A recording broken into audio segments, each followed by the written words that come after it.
جب نافرمانی عروج پر ہوگی خوشحال زندگی، یہ خواب ہے ہم لوگوں کے، یہ خواب وہی رہیں گے۔ مسلمانوں اس قسم کے خواب دیکھنا بند کرو۔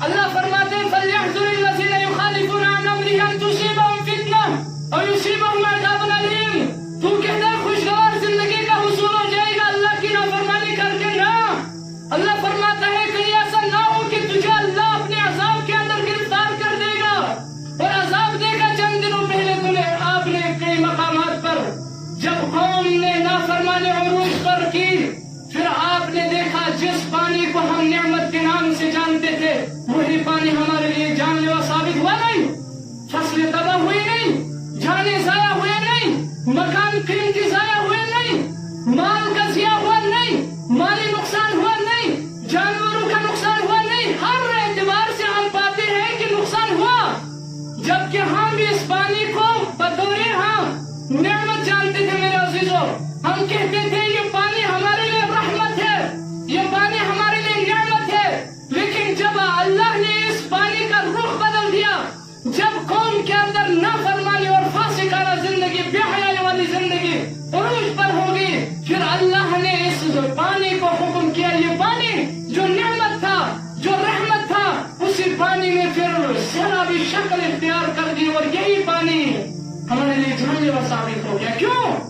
اس کا جواب بھی قرآن مجید کے اندر رب الجلال دیتا ہے کل مصیبت بما کسبت ایدی الناس۔ یہ جو دیکھ رہا ہے نا تو فصلیں تباہ ہوتی ہوئی، یہ جو دیکھ رہا ہے نا بارش کی ضرورت ہے، بارش نہیں گر رہی ہے، یہ جو دیکھ رہا ہے نا بارش کی ضرورت ہی نہیں ہے، بارش گر رہی ہے، یہ جو معاملات دیکھ رہا ہے نا زندگی کے اندر، اس سوال کا جواب یہ ہے کل مصیبت بما کسبت ایدی الناس۔ اے سوال کرنے والے کی کیا ہو رہا ہے زندگی کے اندر؟ ایدی الناس، یہ تجھے اپنے ہاتھوں کے کرتوت ہے، یہ تو نے خود کمایا ہوا ہے اپنے ہاتھوں سے، کہ تو نے اللہ کے غضب کو دعوت دے رکھی ہے۔ حضرت نوح علیہ السلام نے بھی قوم کو دعوت دی تھی، کتنے سال؟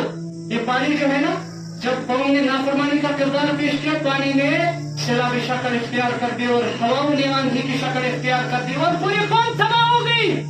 کس وقت یہ؟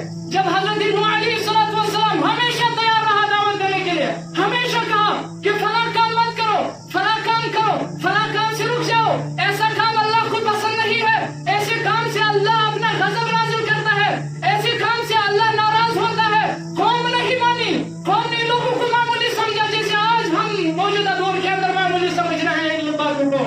اللہ نے سیلابی شکل اختیار کی ایسی کہ تمام برباد ہوگی پوری قوم۔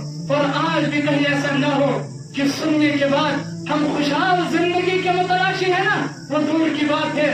زندگی کے اندر ہی رب العالمین اس قسم کی ہوائیں لائے گا، اس قسم کا پانی برسائے گا کہ پھر تو اپنے آپ کو بچانا مشکل ہو جائے گا آپ کو۔ لہٰذا اللہ رب العالمین سے دعا کرے رب العالمین ہم لوگوں کو استقامت بخشے۔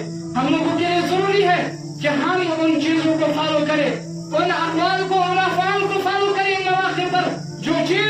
جو چیزیں ہمیں دے رکھا ہے رسول اللہ صلی اللہ علیہ وسلم، اور ان میں سے ایک چیزیں بھی ہے فَقُلْتُ اسْتَغْفِرُوا رَبَّكُمْ إِنَّهُ كَانَ غَفَّارًا۔ جب آپ پریشان پائیں گے نا کسی کو، یا خود کو پریشان پائیں گے، زندگی کے اندر مصیبتیں آتی ہیں زندگی کے اندر، چاہے وہ بطور آزمائش ہے، چاہے وہ بطور سزا ہے، ان دونوں موقعوں پر آپ لوگوں کے لیے نسخہ دے رہا ہے قرآن مجید کے فَقُلْتُ اسْتَغْفِرُوا رَبَّكُمْ۔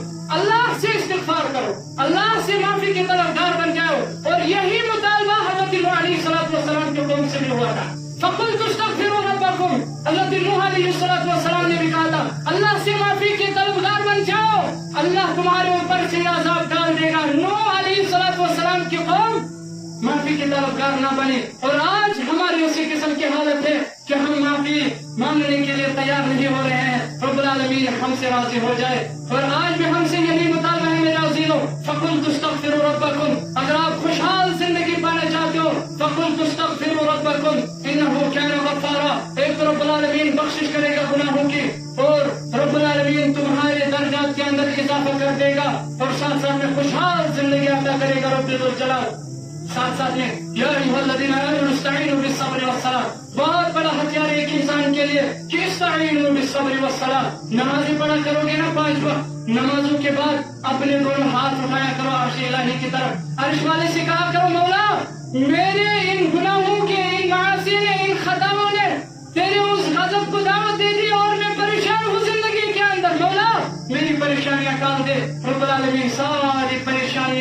سارے غم دور کر دے گا زندگی سے. اللہ رب العالمین اس قسم کی زندگی ہمیں عطا کرے جو زندگی سے رب العالمین راضی ہو جائے. رب العالمین ہمارے خطاؤں کو درگزر فرمائے, ہمارے درجات کو بلند فرمائے. آمین یا رب العالمین. وآخر دعوانا ان الحمد للہ رب العالمین.